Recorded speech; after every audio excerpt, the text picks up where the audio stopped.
A Child is Born, A Beginner's Guide to Nativity Stories by Amy Jill Levine.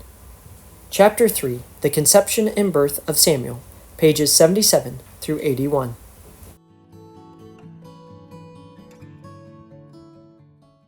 The Fulfillment. The family rises early the next morning, worships God, and returns home. Elkanah knew his wife Hannah, and the Lord remembered her. Her prayer has been answered. It is answered not by an arrangement with a co-wife, not by a miracle given the ages of the parties, not by what may be an angelic conception. It is answered by a man who loves his wife, but who realizes that he cannot be everything for her. It is answered by Hannah herself, who risks yet another failure to conceive, and it is answered by God. This part of the story ends by noting that in due time Hannah conceived and bore a son. She named him Samuel, for she said, "I have asked him of the Lord." Or better, I asked Yahweh for him, 1 Samuel chapter 1, verse 20. The problem here is that the Hebrew term for to ask is sha'al, and it is a better origin for the name Saul than it is for Samuel. On the other hand, the story does contain a great deal of asking, about emotions, actions for children. The name Samuel likely derives from the Hebrew Shem, meaning name, and El is, as noted above for Elkanah, the generic term for God. Shmuel, which is how the name is pronounced in Hebrew, thus means something like, "His name is El."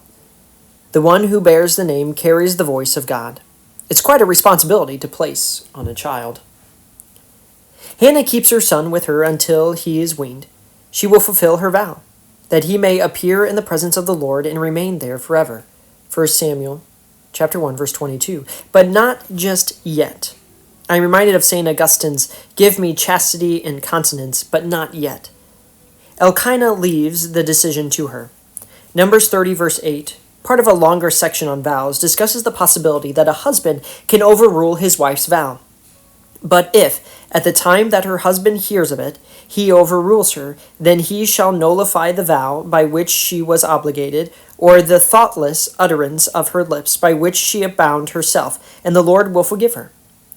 A widow or divorced woman is free to make whatever vow she wants, but a wife is constrained, since her vow may well impact the husband.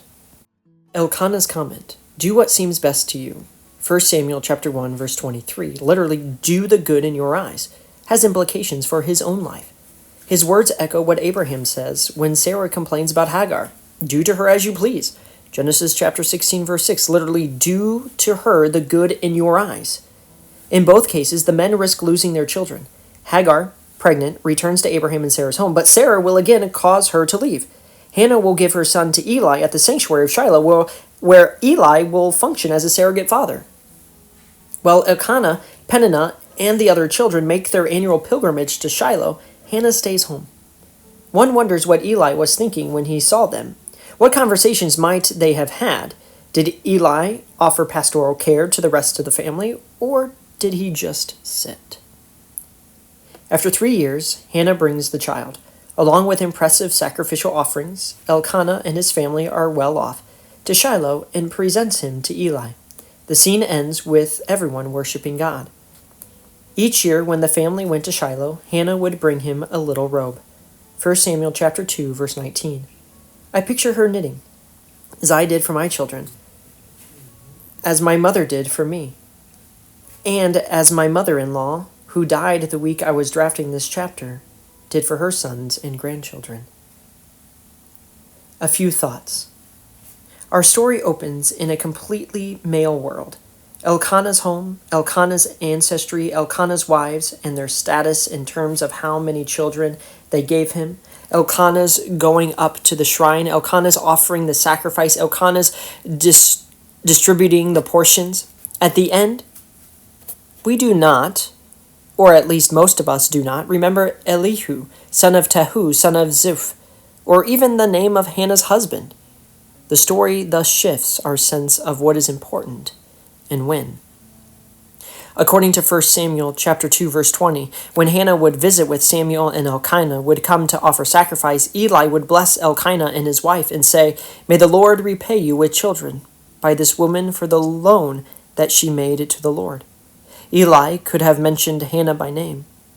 The prayer book, Hebrew Siddur, meaning order, and from the same root as Seder, the Passover meal, we used in the synagogue when I was a child, had a line something like, "Bless the members of this congregation, their wives and their children." I bristled at this.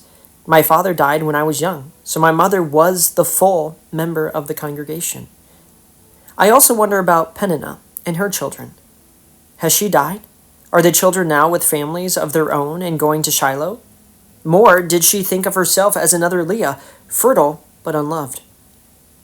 Was she exhausted from caring for her children, while Hannah embroidered or baked or gardened or moisturized or put her hair in an updo or spent her time lamenting or moping?